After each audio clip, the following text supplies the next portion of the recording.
विनियोजन विधेयक फेल गराउँदै प्रधानमन्त्री पदबाट पुष्पकमल दाहाल प्रचण्ड पदच्युत पार्ने प्रयास नाटकीय ढंगले असफल भयो। सत्ता राजनीतिमा पटक पटक ढोका पाउँदै आएका प्रधानमन्त्री प्रचण्डले इतिहासको नयाँ प्रारूपबाट सत्ता जोगाउन सफल भए।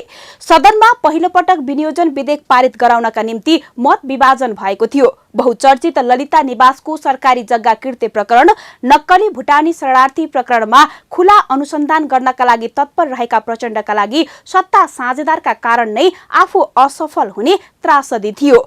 विपक्षी मोर्चा त यसै पनि प्रचण्डको प्रधानमन्त्री पद जाने दिन ठोक्वा गरेर बसेका छन्। यद्यपि उनी यही कार्यकालमा केही स्मरणीय र यादगार छाप छाड्ने मुडमा छन्।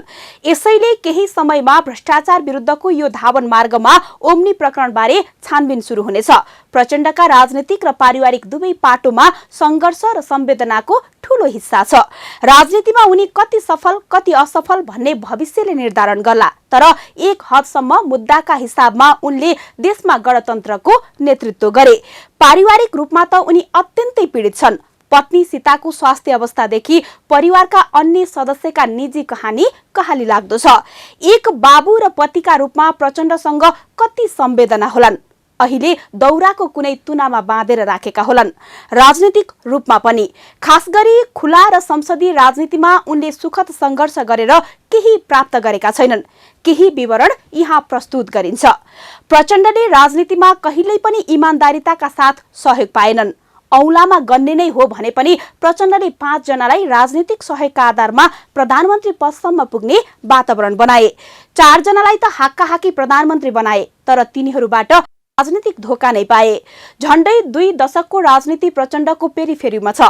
2064 सालको संविधान सभा निर्वाचनमा रौतहट र काठमाडौँ 2 निर्वाचन क्षेत्रमा शर्मनाक हार बेहोरेका माधव कुमार नेपाललाई संवैधानिक समितिको सभापति बनाउनका लागि मन्त्री परिषदबाट नै निर्णय गर्दा प्रचण्ड गणतन्त्र नेपालका प्रथम प्रधानमन्त्री थिए। तर त्यसबेला प्रधान सेनापति रहेका रुकमांगत कटुवाललाई हटाउने निर्णयले उनलाई सत्ताबाट ओर्लिन बाध्य बनायो। एमाले नेता रहेका माधव नेपालको सहयोग पाएको भए उनको सरकार टिक्न सक्थ्यो, तर राजनीतिमा त्यस्तो इमान कहाँ रहन्छ र? प्रधानमन्त्री पदका निम्ति तत्कालीन कांग्रेस सभापति गिरिजा प्रसाद कोइरालाको आशीर्वाद थापी माधव नेपाल आफै कुर्सीमा उक्लिए। त्यस विरुद्ध आन्दोलन गरेको माओवादीलाई माधव नेपालले सत्ता शक्तिको प्रयोग गरी घेराबन्दीमा पारेका थिए। व्यवस्थापिका संसदमा लामो समयसम्म माधव नेपालको राजीनामा माग भयो। नेपालको राजीनामासँगै मुलुकमा फेरि नयाँ प्रधानमन्त्रीको खोजी भयो। सोही बखत हालका राष्ट्रपति रामचन्द्र पौडेल कांग्रेस संसदीय दलको नेताको हैसियतमा 17 पटकसम्म प्रधानमन्त्री पदका प्रत्याशी भए। तर कम्युनिस्ट ध्रुवीकरणको रेखाङ्कन गरिरहेका प्रचण्डले नेकपा एमालेका तत्कालीन अध्यक्ष झलनाथ खनाल प्रधानमन्त्री पदमा निर्वाचित गराए। स्मरणीय होस्, माधव कुमार नेपालको अहिलेको राजनीतिक साख पनि प्रचण्डले जोगाइदिएका हुन्। जब नेकपा एमालेले 14 जना सांसदलाई कारबाहीको पत्र सदन सचिवालयमा दर्ता गरायो, माओवादी नेता अग्नि सापकोटा मार्फत रोकेर दल विभाजनको अध्यादेश मार्फत नेता नेपालको राजनीतिक धरातल प्रचण्डले कोरिदिए। त्यति मात्र होइन, निर्वाचनमा गठबन्धन गरी 10 सिट जित्ने वातावरण तयार पार्न पनि प्रचण्डको हात छ। माधव नेपालले त्यसबेला धोका दिएका थिए, तर राजनीतिमा लामो समयसम्म स्थायी तिक्तता राख्नुहुन्न भन्ने मानकका रूपमा प्रचण्ड अडिग हुनुभयो। माओवादी केन्द्रका एक नेता भन्छन् यही क्षमताका कारण प्रचण्ड बन्नु भएको हो। प्रचण्ड फरक दलका होइन, आफ्नाबाट पनि मात्र बनेनन्। कालान्तरमा तिनले माओवादी आन्दोलनलाई त्याग गरे, धोका दिए, तर उनले उपकार गर्न भने छोडेनन्। माओवादी भित्र चर्चित छ धोबीघाट भेला। तत्कालीन माओवादीका उपाध्यक्ष त्रय मोहन वैद्य किरण, डाक्टर बाबु राई, नारायण काजी श्रेष्ठ र महासचिव रामबहादुर थापा बादलले प्रचण्ड एक्ल्याउने भेला गर्न थाले। यही क्रममा उनले भट्टराईलाई प्रधानमन्त्री निर्वाचित गराएर माओवादी विभाजन रोक्ने प्रयास गरेका थिए, तर अन्तत मोहन वैद्य किरणहरू भने अलग हुनबाट रोकिएनन्। उपकारका हिसाबमा नै त प्रचण्डले विभाजन भई अन्य गएका बादललाई माओवादी केन्द्र बनाएर फर्काएनन्, मात्र गृहमन्त्री समेत बनाए। भट्टराईको राजनीतिक साख जोगाउनका लागि माओवादीको चुनाव चिन्ह समेत दिए। त्यसअघि दोस्रो संविधान सभामा संवैधानिक समितिको सभापति पनि बनाएका थिए। एउटा नेताले कतिसम्म अरूलाई मौका दिन सक्छ? पार्टीमा अनेक इमानदार हुँदाहुँदै पनि आन्दोलन जोगाउन पटक पटक अवसर दिए। प्रचण्ड निकट एक नेता भन्छन्, तर कसले साथ दियो?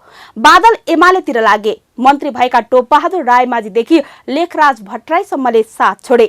माओवादीलाई वर्ग शत्रु नै ठानेर हिँडेका एमाले अध्यक्ष ओलीलाई त दुई पटक प्रधानमन्त्री बनाउनका लागि प्रचण्डको भूमिका प्राथमिक थियो। संविधान बनेपछि सत्ता छाड्न ऐठन गरिरहेको कांग्रेस विरुद्ध ओलीका पक्षमा प्रचण्ड उभिएका कारण एमालेले सरकारको नेतृत्व पायो। तर समझदारीमा इमानदार नहुँदा त्यही सदनमा प्रचण्डलाई कांग्रेसले प्रधानमन्त्री बनाएको इमानदार शर्तमा सभापति शेरबहादुर देउवाका लागि 9 महिनामा सरकार छाडिदिए। यसरी हेर्दा शेरबहादुरलाई प्रधानमन्त्री बनाउन प्रचण्डको भूमिका प्रभावकारी रह्यो।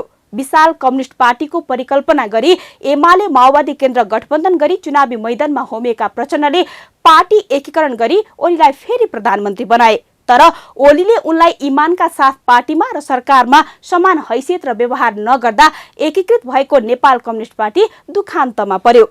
नेकपा विभाजन भयो। नेकपा विभाजनको स्थिति तत्कालीन प्रतिनिधि सभा विघटनको निर्णय रहेको थियो र त्यसलाई जोगाउनका लागि 63 सिटमा खुम्चिएको कांग्रेसका सभापति शेरबहादुर देउवालाई फेरि प्रधानमन्त्री बनाउन प्रचण्डको भूमिका स्मरणीय छ।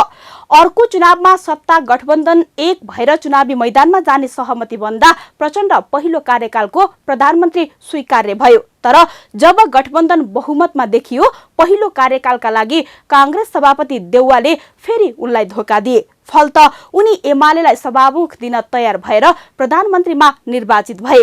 तर राष्ट्रपति पदमा पौडेललाई निर्वाचित गराउने वचन दिएका प्रचण्डले सन्तुलित बनाउनका लागि साझा सहमतिको प्रस्ताव गरे। एमालेले नमान्दा उनी पुरानो गठबन्धनतिर फर्किएको तथ्य नजिक छ।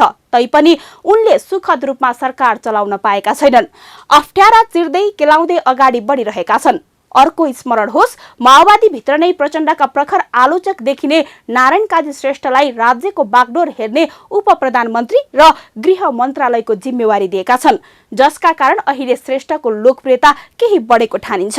यस हिसाबले दिइरहेका प्रचण्डले खुला राजनीतिमा सहज हिसाबले चाहिँ केही पाएका छैनन्। त्यसैले त नेकपा एकीकृत समाजवादीका महासचिव घनश्याम भुसालले कुनै अन्तर्वार्तामा भनेका थिए, इमानका साथ भन्नुपर्दा प्रचण्डले केही पाएका छैनन्।